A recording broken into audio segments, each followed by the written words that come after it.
مومنوں پڑھتے رہو تم اپنے آقا پر درود، ہے فرشتوں کا وظیفہ الصلاۃ والسلام۔ ارے جن کی شان محبت میں 200 سال کے اندر ایسا کوئی فقیہ، ایسا کوئی عالم، ایسا کوئی مجدد، ایسا کوئی مفسر، ایسا کوئی مصنف، ایسا کوئی مورخ، ایسا کوئی شاعر نظر نہیں آتا ہے۔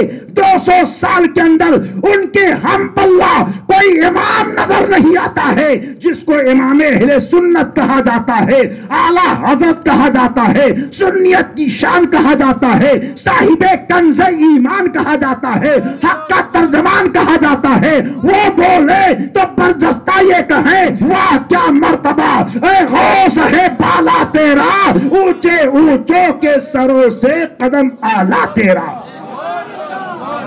جن کی شان میں ہمارا امام کہے، جو صرف کہتا ہی نہیں ہے بلکہ بولتا ہے تو پہلے دیکھتا ہے۔ سبحان اللہ۔ وہ بولے ہوں گے تو میرے غوث کی عظمت کو دیکھے ہوں گے۔ پوری زندگی میں کبھی آپ نے بغداد شریف کی طرف پیر نہیں کی۔ کہتے ہیں ولایت جس کو لینی ہو پیرانے پیر سے لو، اور آخر میں کہتے ہیں تیری سرکار میں لاتا ہے رضا اس کو شفیع۔ اے آقا، نمازیں پڑھی ہیں، فتوے دیے ہیں، روزے رکھے ہیں، حج کیے ہیں، بہت سارے اچھے اعمال کیے ہیں، مگر آقا شفاعت کے لیے ان ساری چیزوں کو لے کر کے نہیں آؤں گا، آپ کے بیٹے شیخ عبد القادر کو لے کر کے آؤں گا۔ کہتے ہیں تیری سرکار میں لاتا ہے رضا اس کو شفیع جو میرا غوث ہے اور لاڈلا بیٹا تیرا۔ اس غوث اعظم کی عظمت کو کون بیان کر سکتا ہے؟ ہم گفتگو کر رہے ہیں، ابھی حضرت کی بھی تقریر آپ سماعت کریں گے، لیکن حضرات ہم تقریر کریں تو کچھ لوگ پیچھے میں یا بیچ میں بیٹھ کر کے یہ سوچتے ہوں گے بھائی فاتحہ کی محفل ہے، فاتحہ کے بارے میں بولنا چاہیے۔ کچھ یہ لوگ سوچ رہے ہوں گے کہ کسی اور عنوان پہ تقریر ہونی چاہیے، لیکن ہم سمجھ نہیں پاتے ہیں کہ کون کیا سوچتا ہے۔ ہم تو یہ جانتے ہیں کہ اللہ والوں کی بات ہو جائے رحمت کی برسات ہو جائے، یہ سوچ کر کے ہم بات کرتے ہیں، مگر سرکار پیرے پیرا میرے میرا شاہ جینا کا عالم یہ تھا کہ آپ بھی خطاب فرماتے تھے، اور خطاب کے اندر بڑا عجیب معاملہ ہوتا تھا۔ ہم نے کب پہلی تقریر کی یہ ہمیں معلوم ہے کہ ہمارے کم سنی کا دور تھا، مکتب میں پڑھ رہا تھا، ہمارے استاد معظم نے مجھ سے پہلی تقریر تعمیر ادب سے یاد کروائی، اور 4 یار کی جو تقریر تھی اس عنوان سے میں نے پہلی تقریر کی۔ جب کھڑا ہوا تو کانپ رہا تھا، لرز رہا تھا، ہمت نہیں ہو پا رہی تھی، مگر ہمارے اور آپ کے پیر کی عظمت دیکھو کہ آپ سو رہے ہیں، دونوں عالم کے سلطان آئے خواب میں اور کہتے اے بیٹا تقریر کرو۔ سبحان اللہ سبحان اللہ۔ نبی دو جہاں نے ارشاد فرمایا بیٹا تقریر کرو، تو سرکار غوث اعظم کہتے ہیں نانا جان یہاں کے بڑے بڑے خطیب موجود ہیں، بڑے بڑے عالم موجود ہیں، بڑے بڑے مقرر موجود ہیں، نانا میں کیسے تقریر کروں؟ تو سرکار بیان فرماتے بیٹا اپنے منہ کو کھولو۔ جیسے ہی منہ کو کھولا ہم سب کے غوث نے، تو اللہ کے حبیب نے اپنے لعاب شریف کو غوث اعظم کے منہ کے اندر 7 مرتبہ ڈال دیا، اور جیسے ہی سرکار تشریف لے گئے پیارے علی مرتضی مشکل کشا خان میں آئے اور کہا بیٹا تقریر کرو۔ آپ کہتے ہیں نانا جان بھی یہی کہہ کر کے گئے ہیں، یہاں کے بڑے بڑے فصیح، بڑے بڑے بلیغ، بڑے بڑے مقرر موجود ہیں، تو علی مرتضی یہ کہتے ہیں اے بیٹا اپنے منہ کو کھولو۔ انہوں نے 6 مرتبہ سرکار غوث اعظم کے منہ کے اندر اپنے لعاب کو ڈالا، پیارے شیخ عبد القادر جیلانی یہ کہتے ہیں دادا جان نانا جان نے 7 مرتبہ اپنے لعاب کو ڈالا ہے، آپ 6 ہی مرتبہ کیوں ڈال رہے ہیں؟ تو پیارے علی مشکل کشا کا جواب تو دیوانوں سنو، آج ہر وہابی، ہر دیوبندی، ہر برعقیدہ کے لیے ایک تلوار ہے پیاری علی کا جواب، کہتے ہیں تاکہ عدد میں نبی کی برابری نہ ہونے پائے، عدد میں نبی کی برابری نہ ہونے پائے۔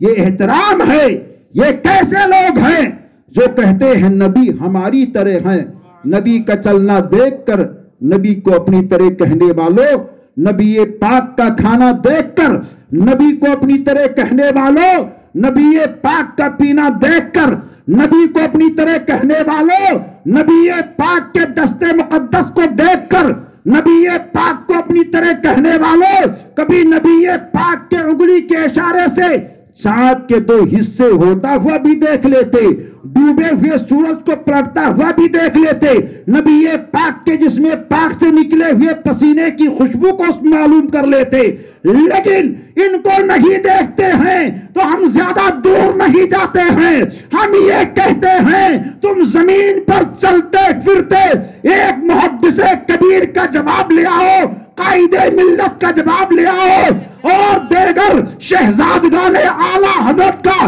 جواب لے آؤ۔ جب ان کی طرح کوئی زمین پر نظر نہیں آتا تو زمین میں آرام فرما، تاج شریعہ کی طرح کون نظر آ سکتا ہے؟ مفتی اعظم کی طرح کون ہو سکتا ہے؟ اعلیٰ حضرت کی طرح کون ہو سکتا ہے؟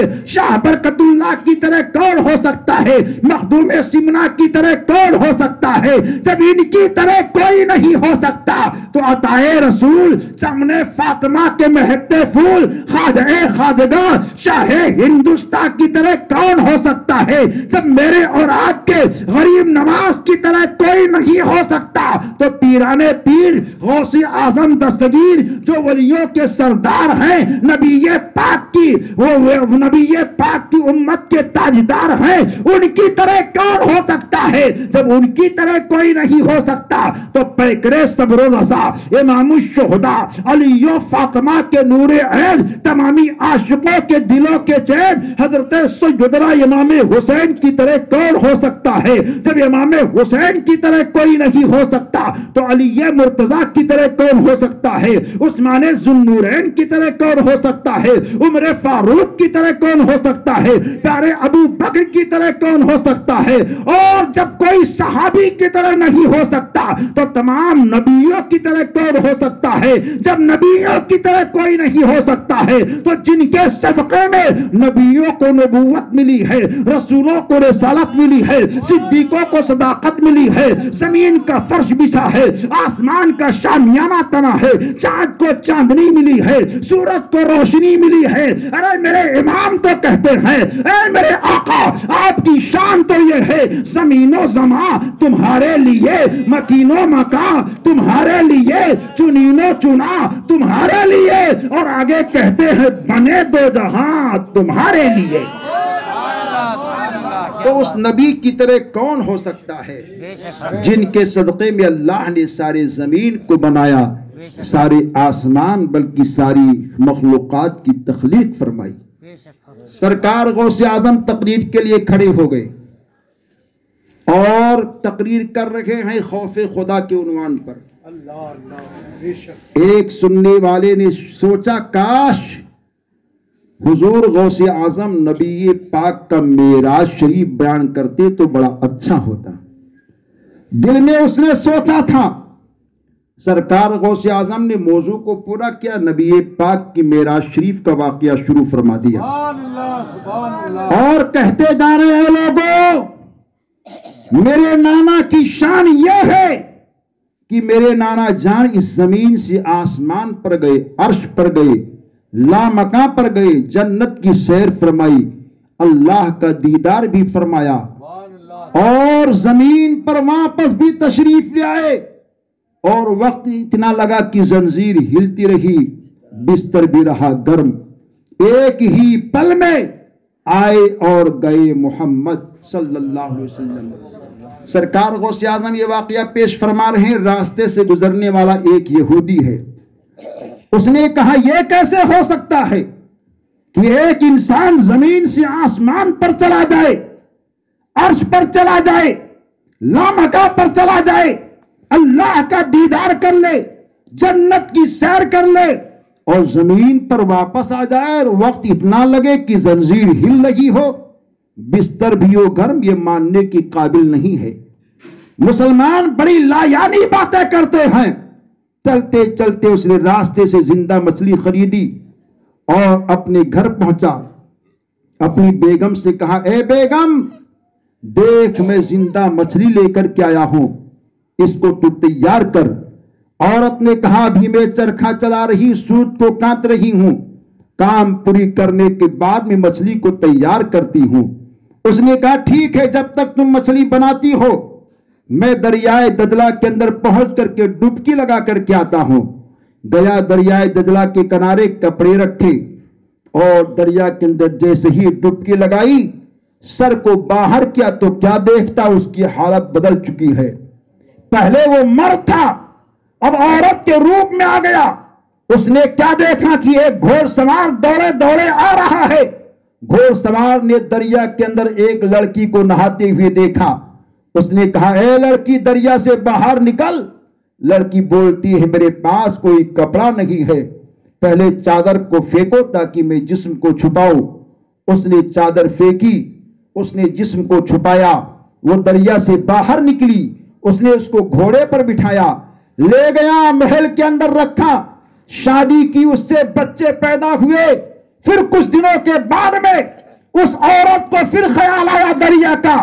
دریا کے اندر پہنچ کر جیسے ہی ڈبکی لگاتی ہے، اب وہ عورت جو عورت تھی اب پرانے روپ میں وہ آ گیا۔